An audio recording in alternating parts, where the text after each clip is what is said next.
Good morning. So, as I was sitting outside reading my own book, I decided that I would read a little bit to you guys and then have a little bit of a discussion afterwards. It's called Energy Source. I was giving away my light, my energy, and expecting others to replenish it. I had no idea what it meant to restore myself, my energy, my light. I thought that you treat people how you want to be treated and reciprocation would follow. Interesting lesson I learned. I will expound further in a moment. I found myself in a unique space where my energy allows only freedom, autonomy, and love. For a long time, I felt trapped in a state of confusion that left me uncertain, suffocated, and clinging irrationally. This stemmed from the hurt, fear, pain, and trauma I had experienced. At times, my life was filled with expectations and a constant need to fulfill other people's needs. In those moments, I yearned to be needed, but deep down, all I truly desired was to be appreciated and considered. I simply longed for someone to be genuinely kind without any pretense or expectations, without it feeling like transactional love. One of the greatest lessons I learned in this decade is that people don't treat you based on how you treat them, they treat you based on how you treat yourself. I realized that I wasn't loving, kind, gentle, or forgiving with myself. My self love was conditional, and I was unforgiving of my own shortcomings. I was slowly disappearing before my own eyes, and it became clear that the only person who could save me was myself. Do you need a parachute? So sometimes I sit and I read my own book because I'm very different than the person who felt everything in this book and the person who wrote the book. And so as I get a chance to reflect, I remember the space that created a lot of these stories in this book, a lot of the meat and potatoes of this book. The space that I was in was so dark, it was so sad, and I really didn't think that I was going to come out of it.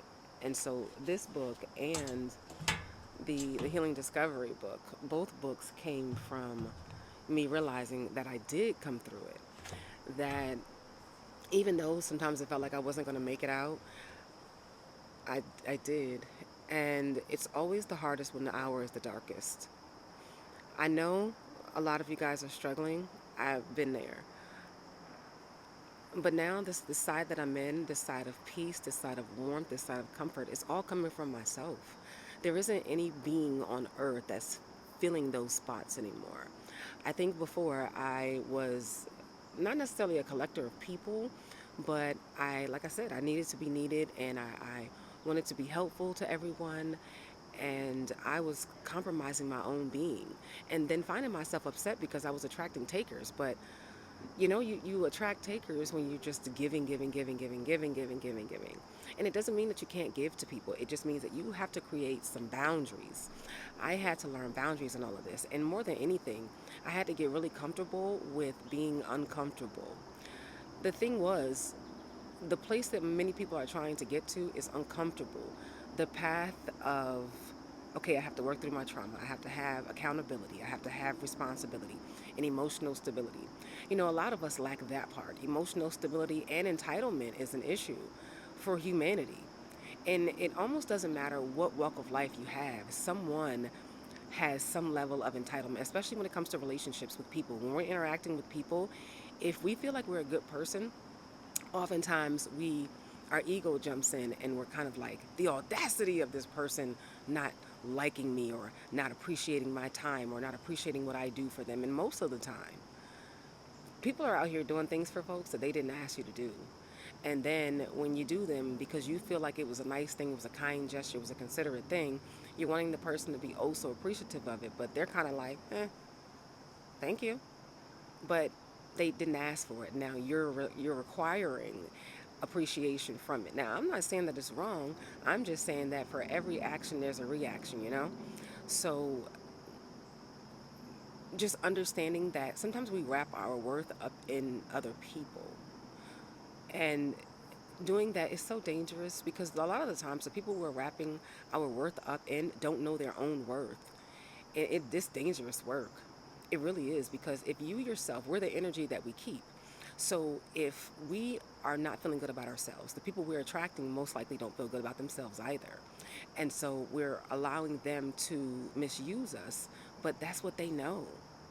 Like, I don't just believe that people are walking around wanting to be destructive.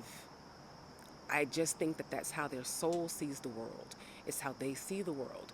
They just believe that people are inherently bad. I believe that people are inherently good. And I think that because being good is not cool, being nice is not cool, being peaceful is not cool, people get wrapped up in the hype of let me just be a nasty jerk or let me be an ass to people. But that never works out.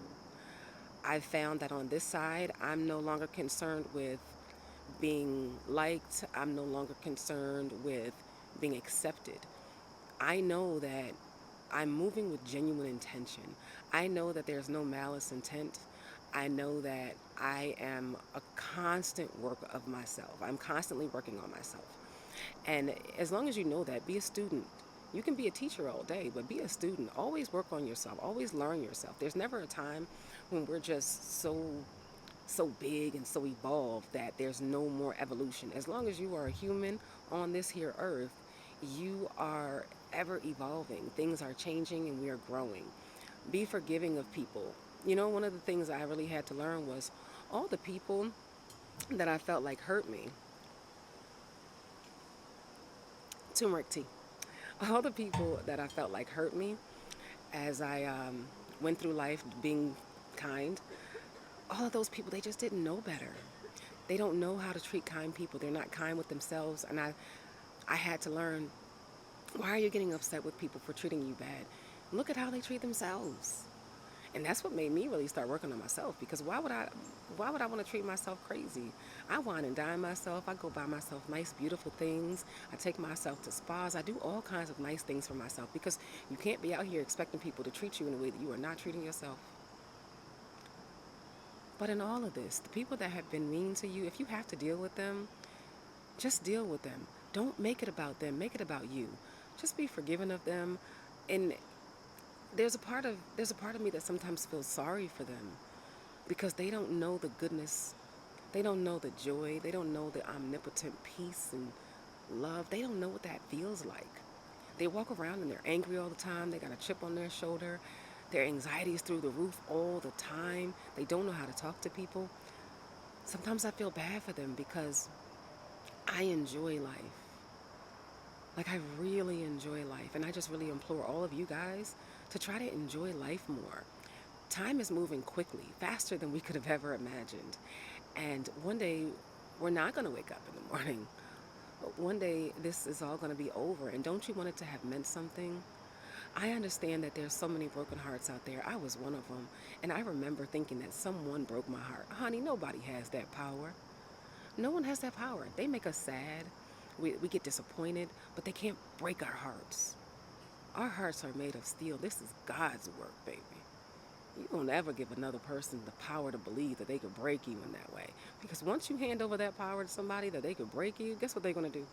They're going to do everything in their power to try to break you. And not because they want to, but because they see strength in you that they don't see in themselves. So, that's all I got for you guys. It's been a while. If you haven't seen the previous videos, please take a look. If you don't have either of the books, please go to the TikTok shop or Amazon. They're on Amazon too. But all right, beloveds, I love you guys. Welcome to the family, to all the new followers, to all the new comments. Thank you guys so much. I try my best to respond to all the comments. If I missed you guys, my apologies, but I will get back in there and talk to all of you. Thank you. I love you, and have a beautiful, beautiful week. Bye.